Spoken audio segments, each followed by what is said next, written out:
Okay, so first thing, the directions that you're showing all work for credit. So when I'm grading a test and when I'm grading your review, I'm looking at the work. So you're getting points for that. So as I'm explaining some of these things, I'm going to go over some key terms to look for. And then I'll also kind of warn you about things I've seen in the past, mistakes I've seen people make, so that you can avoid those mistakes. So the first one says, does the graph open upward or downward? Explain how you know using specific evidence, okay? It's not okay to just say, I graphed it and it opened downward. What we wrote down in our notes when we first started this was the parabola opens downward because of the A value. So somewhere in here, you have to identify the A. So some of you might have just said, like, if A is less than 0, okay? The reason why I want you to identify the A is so I know that you know it was this -1 that causes it to open down and not the -2. Okay, so what I will be grading on this part is that it's downward because the A value is -1. So if the A value is negative, that is why the graph opens downward. Okay, so please add anything to that you may have missed. I'll say it again. If you don't have this A value, that is part of the rubric for grading. Okay, and you're leaving some points on the table. So I don't want that to happen. So when it says something like specific evidence, that means it's something I've talked to you about in class. Okay, another thing we want to make sure we have is this axis of symmetry. So when you have the axis of symmetry, I wrote a little note here that you have to have the x equals. And the reason why we're picky about this is because this is a line. So because it's a line, you have to have your x equals there. You can't just have -1. If it was the solution, -1 would be fine, but this is an equation of a line, so you have to put your x equals there. Okay, now notice here it says label it on the graph. I would do that right after you find it so that you don't forget. I am going to let you have a highlighter so that you can just dash that on there. And whenever you put the axis of symmetry on there, you have to make it a dashed line, okay, not a solid line. Okay. Now this part is I'm just going to show you kind of the whole thing here. Okay, this part you can use your graphing calculator on this. So if you would like to create your table by plugging in f of x into your graphing calculator, you can absolutely do that. But you need to know where the middle is, which is given by this axis of symmetry. Okay, and then when you're using your table, it's fine if you go 1 up, 1 down. You just are going to span your graph here. Okay, you need to have at least 5 points. You can have more. Okay, and then because you're using the graph on your table, it's going to be simple for you to see where the points are. So whatever the grid is, just make sure you span that grid. Okay, and then your vertex, you know the x value, you can find the y value from the table. Okay, or you can plug it in. I would definitely use my table to check. Your y-intercept is your c value. Okay, so that's going to be 3. That's also something that you can find from your graph. Now, the y-intercept you can either write as 3 or 0, 3. It doesn't matter. Okay, but you can't write 3, 0. You have to have the 0 in front there. Now, anytime you're writing down a point, you have got to put in your parentheses.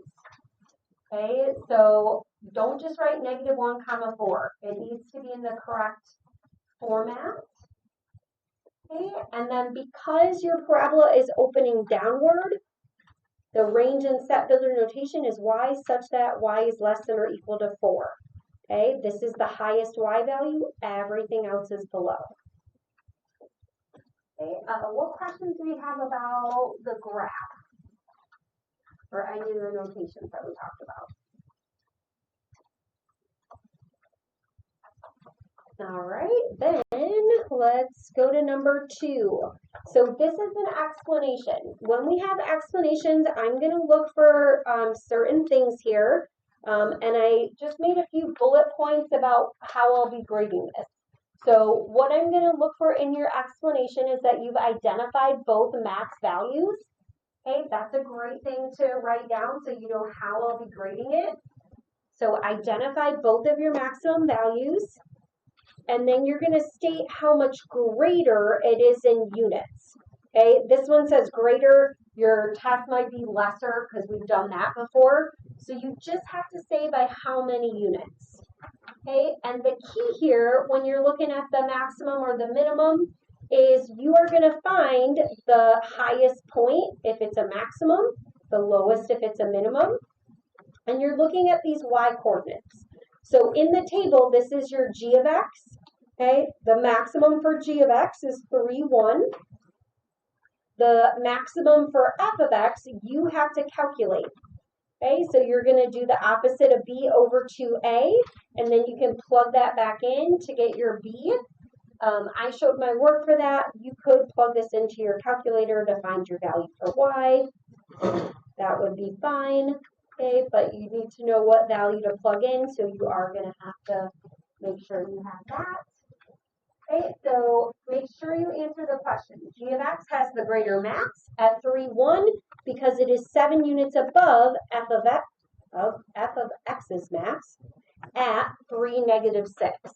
Okay, and the reason why it's 7 units is think of this on like a y-axis, right? You have 1, 2, 3 up 1, and then you have 3 down negative 6. Okay, so from here to here, you have 6 units. From here to here, it's 1 unit. So that creates the 7 units total. Okay, so that is going to be a distance there. All right, any questions for me on number 2? Okay, then for number 3, this is one of your story problems. Okay, for this one, I went ahead and wrote out some explanations for this. Okay, so we'll talk about what you need to have. So everything for this is about the revenue. So we're trying to find how much the store should charge for each phone to maximize its profit. So what we talked about here is the revenue is going to be the price per phone multiplied by the number of phones sold. So you have to come up with an expression for each of those. And it is fine if you just did the expression. Okay? This is to help you understand how we're creating those in case that didn't go well. So the price for the phone, it started at $350 and then they're doing a $10 decrease. Okay, so I highlighted the money the same, so I knew that I was putting those together. So 350 minus 10x. Okay, and then we're talking about the number of phones. So there were 200 to start, and then they're going to sell 40 more phones, so that's going to have to be a plus.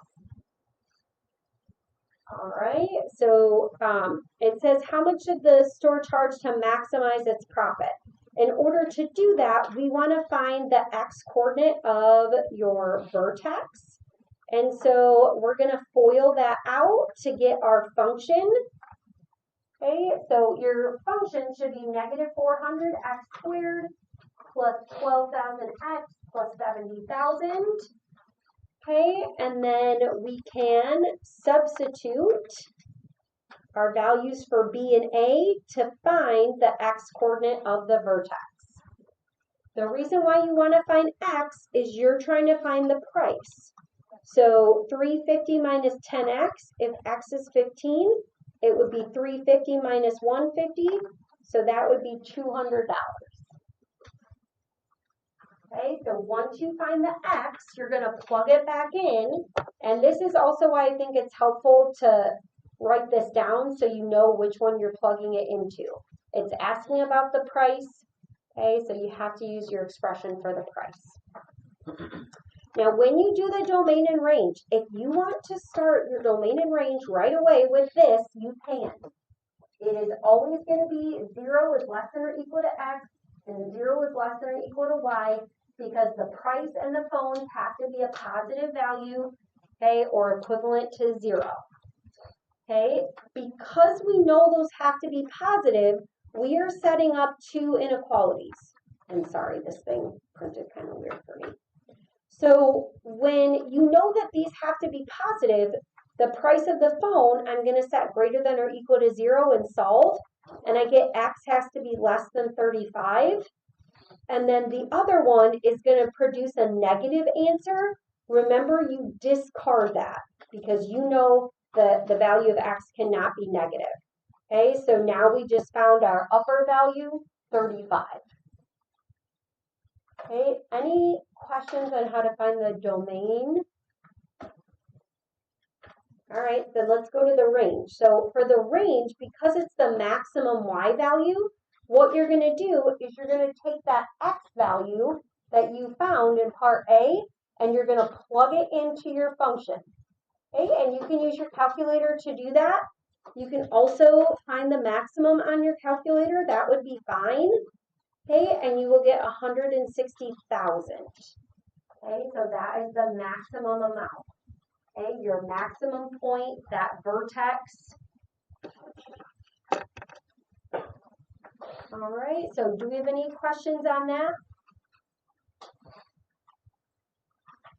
All right, let's check the next one.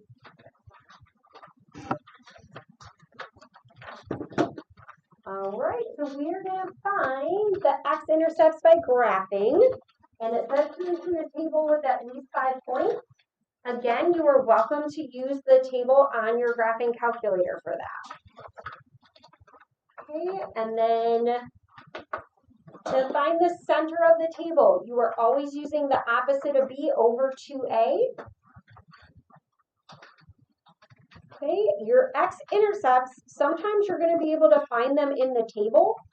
Okay, well, hopefully all the time you'll see them. Okay, because your Y value is going to be 0, so we're going to plot those points. You can write it as 0 and 4. You can write it as 4 and 0. If you wanted, you can just write what your x values are there. Okay, they are your x-intercepts. You can either do a comma or you can say and. Or I also had people write them as points. That's okay too. All right. Questions on that one? Number 5 is going to have multiple correct answers. Okay, so for A, it says the solution is -3. So you need to have your vertex at -3, 0, and then your parabola can either be opening upward or downward. Okay, for B, your solutions are -2 and 2. So you have to make those 2 points, and then your parabola can either open downward between the two, or it can open upward. Okay, you can decide. And then C, there are no solutions. So here's one example. If you have your parabola above the x-axis, it needs to open upward. And if you have it below, it needs to open downward. I wanted to show you a non-example. This would not be correct because these arrows mean it's going to cross the x-axis. Okay? All right, and then for 6, you are using a quadratic equation with a sum of 12, a product of -85. Because it says use a quadratic equation, you are going to have to show me that quadratic equation. Okay, so you can start by saying, hey, I know one of the numbers is x. Okay, we just call it x. And then if the sum is 12, we call the other one 12 minus x. Do not call it x minus 12. It's because it's the sum, okay? So if you were to add x and x minus 12, that would give you 2x minus 12, right? And when you add them together, what should you get? 12. So if you have these are the opposites, they'll cancel, and then you'll have that sum. Okay, so it's all about the sum to create these. And then once you have it, you know the product is negative 85. We just have to distribute. We're going to move everything to one side. It doesn't matter what side you move it to. So if you had negative x squared plus 12x plus 85, that is an equivalent quadratic that you can use. Okay, and then we're going to use the table to find the x-intercept. Okay, are we pretty comfortable with our table features? Okay, so when you are doing the table features, just make sure that you have that intercept plugged in, or your equation plugged in to your y equals. Okay, because some of this stuff when you're working, like I can't tell you what to do. Okay, and then from there we can go to second table. See how mine's still in decimals from what we were doing a different day. So you go back to your table set. You can just start at 0, and then I had it in hundredths, so I can just change it back to go to ones. And then you're just going to look for when do you have a 0. Once you find one of them, if it's negative 5, you can also just, you know the product. You can just divide it to find the other one. That's fine. Okay, so I just want to show you what that looks like in the table. Okay, and then once you have this, you have to have that in your work. And then negative 5 and 17 is going to be your final answer. Okay, so you can use your table to find those x-intercepts. The y-coordinate is 0. All right, what questions do we have on number 6? All right, number 7 with the table. You are looking for the sign change in the y-coordinate, not in the x's, in the y. So anytime there's a change from negative to positive or positive to negative, okay, those integers are going to be what your zeros are in between. So from here, it would be between 3 and 4. For this change, between 5 and 6. And again, you can just write BTW. So you have room to write that on there. All right, now this one I know is very word heavy. When you have this formula, that V sub 0 is associated with the velocity. Okay, so you are going to be plugging in a value for V sub 0. Okay, it tells you the upward velocity is that 24 feet per second. So you are going to replace that with 24. They also tell you that the ball is 6 feet above the ground. Okay, and your H sub 0 is the initial height in feet from which the object is launched. Okay, so that's how we know what to associate. They give you the description here. Initial velocity in feet per second. You can even just look at the units, right? Those are going to match. So once you know what those are, you're going to plug them in. And then let's look at this equation, because sometimes when you have an answer, it shows up with an E value. And do you guys remember what that means if you have the E in there? Like if it says e to the negative 11th, do we know what that means? Do you remember? That's a scientific notation. Okay, so when you are graphing this,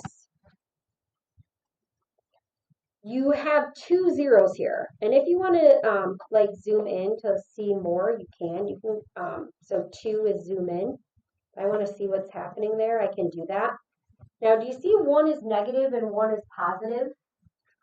Okay, we know that time has got to be positive, so you only have to worry about finding that positive value. Okay, so to find the 0, I'm going to use second trace, and then I'm going to hit number 2.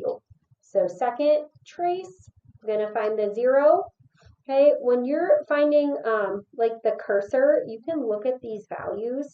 See how x has to be greater than 1 here? So I'm just looking at the x values. And that's how I know to keep going to the right, because I'm trying to find something that's bigger than 1.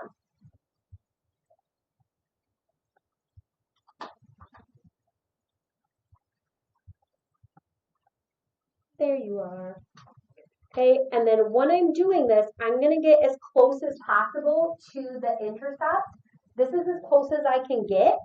So when it's asking me left bound, I'm just going to click one arrow to the left. Now, when I click the left, was that above or below the axis? Above. So the next one has to be below. If you get an error that says no sign change, it would be because you put them both above like this.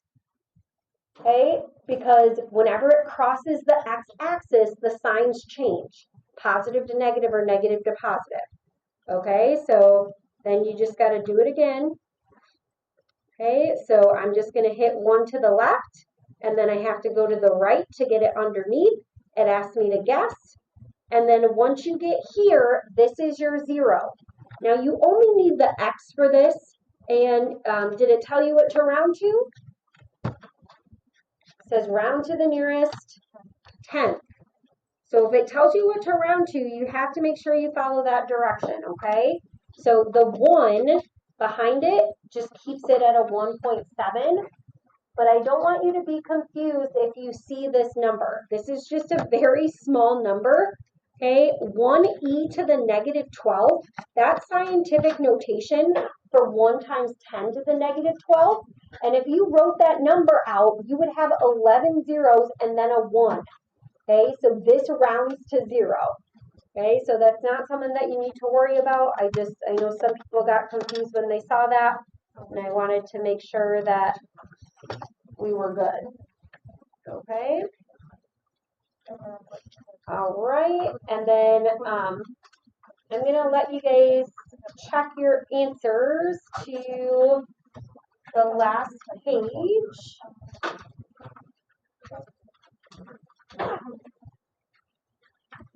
I'm going to kind of walk you through this as well. All right, when you are simplifying, if there is a negative, you take the I out. Once you do that, you can either factor tree, or sometimes when you start to factor tree, do you see how it's 2 and 49? And we know 49 is a perfect square. So just keep in mind, when you're doing the factor tree, these are both in square roots. Okay, this is saying the square root of 49 times the square root of 2, and that's how you're going to get 7i root 2. Okay, when you're doing b, you cannot multiply those and make them positive. You can only break it up if at least one of those is a positive value. So let's take the negatives out first. You have I root 12 and I root 8. Okay, some people like to simplify these on their own because they're smaller numbers, and that's great. If you simplify root 12 into 2i root 3 and 2i root 2, just multiply these together. 2i times 2i is 4i squared. We'll plug a negative 1 in there. Okay, and then if you do multiply them together at this step, you can just factor tree 96. When you factor tree, the rule is if there's a group of 2, it comes out. So 2 2's come out, that's how you get the 4. The root 6 is stuck inside, and the I squared comes from multiplying these 2 together. So again, you'll just have to plug in that negative. Okay, all right. Now for C, this is an even number. So we talked about an odd one earlier today on our homework. If it's even, okay, then it's just I squared times, and you cut this in half.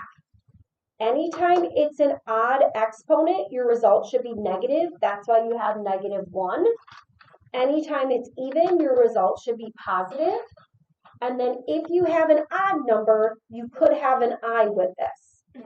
Okay, so just like we saw earlier. So make sure you're practicing those on the 3.3 homework.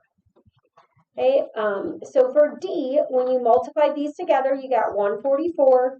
We're doing this without a calculator, so I did 48 times 3 to get 144. You can do that in any order you'd like to. And then if it's an odd number, remember, you want to multiply an even number by I. So I squared times I is I cubed. Okay, so 144 times negative 1 times I is negative 144I. Okay, and again, you need to have work shown for these. Okay, so something that shows me your process.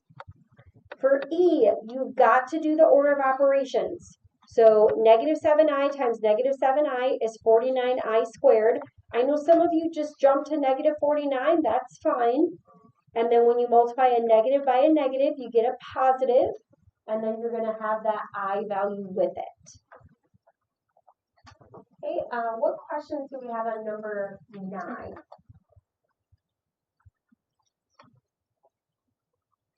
All right, and then for number 10, when you're solving, you subtracted 90, you divided by 5. So you can set this up. 5 goes into 9 one time when you subtract. Okay, I saw this as like a 19. So 9 minus 5 is going to be 4. That doesn't go in there, so you bring it down. 5 goes into 48 times. So if you have negative 18, see how I circled this? Okay, even just having this correct is worth a point. So make sure you do the plus or minus.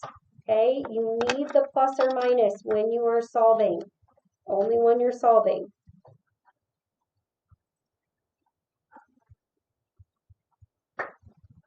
So don't leave that point on the table. Just remember, if you are the one doing the square root, you have to put in the plus or minus.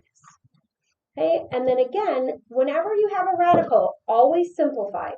So if there's a perfect square in 18, we have to bring it out. Root 9 times root 2, I think would be the quickest way. You can still factor tree to do that if you prefer. And then you'll get plus or minus 3i root 2. Okay, and then for 11, just pay attention to these. If you have a plus, you are adding your terms, your like terms. So 4 and 3 is 7. That goes first. Okay, and then 2i and negative 7i is negative 5i. Okay, it does need to be written in this form. Okay, so all of your answers for number 11 are going to be in the form a plus bi. Okay, so then for this one, you're subtracting. I like to distribute, so I can do 3 minus 4, and I can see 11 plus 6. Okay, some people do that in their heads. You can decide what works best for you. Like I said, I like to distribute, so I don't make any small mistakes.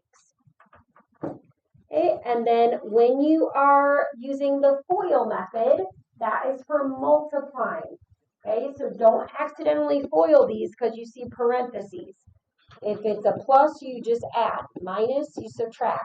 Multiply, that's when you FOIL. Okay, so when you multiply here, you get 10, negative 15i plus 14i, which is negative I, negative 21i squared, and then when you multiply that by a negative, it becomes positive. The thing you really need to check with these is the sign, because if you have opposites, it's negative. Okay, if you have the same sign, it'll be positive. So those are just small things that you want to check when you're doing your quiz. Okay, now for D and E, this is your division. Again, it's in that A plus BI form. So when you are simplifying those, let's talk about how to do that. So we're multiplying by the conjugate, 6 plus 10i over itself. You need to write this out. You are not multiplying by 6 plus 10i. That's mathematically illegal. You can only multiply by quantities equal to 1, and so you need to write that step out properly.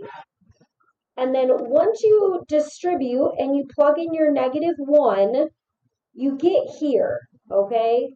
Now, if you're simplifying with a calculator, yeah, you can divide by bigger numbers, but when you are simplifying without it, if you want to just keep cutting it in half because it's even, you can do that.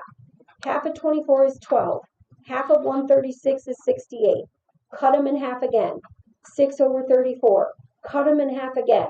13 over 17. And now there's no common factors, so that's reduced. Okay, and then you can cut these in half.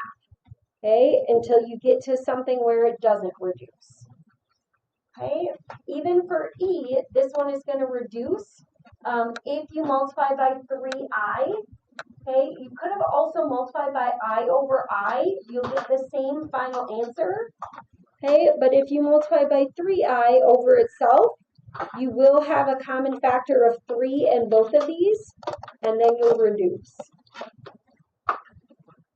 Okay, so what questions do we have on that back page? All right, how we feeling about this one?